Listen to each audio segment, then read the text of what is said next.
Exodus 14, verses 29 through 31 says, "But the sons of Israel walked on dry land through the midst of the sea, and the waters were like a wall to them on their right and their left-hand side. Thus the Lord saved Israel that day from the hand of the Egyptians, and Israel saw the Egyptians dead on the seashore. And when Israel saw the great power which the Lord used against the Egyptians, the people feared the Lord, and they believed in the Lord and his servant Moses."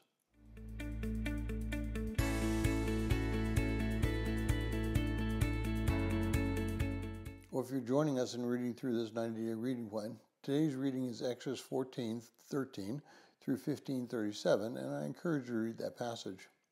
Well, memories of miracles are great tools to teach someone about God's power. But we as humans tend to forget what has happened over time, and we begin to wander away from our relationship with Christ. Sometimes our minds tend to think, what happened in the past is great, but what have you done for me lately?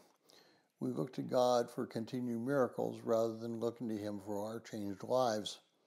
Miracles give us a sense of power and awe. We don't realize that our daily walk with Christ can do exactly the same thing. Many of us don't realize that understanding the history of the church and reading the biographies and writings of the early church fathers, as well as those who came later, can give us the miracles that we need to fulfill our longing for the supernatural. We want God to do something for us, rather than looking to history to see how God has worked in other people's lives. The average believer knows little to nothing about the men and women who came before them in Christ.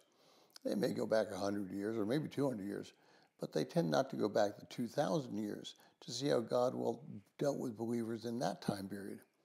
But it's because the average believer has such little knowledge that they demand miracles from God for their lives today.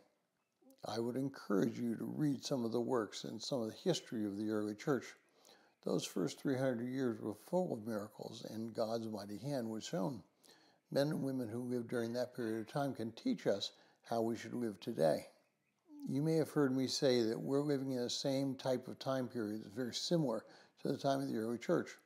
The secular culture is the same now, thinking is the same now, and the attitudes are the same now. If we are looking to God to move this century, we should be reminded of the miracles he performed in the previous centuries.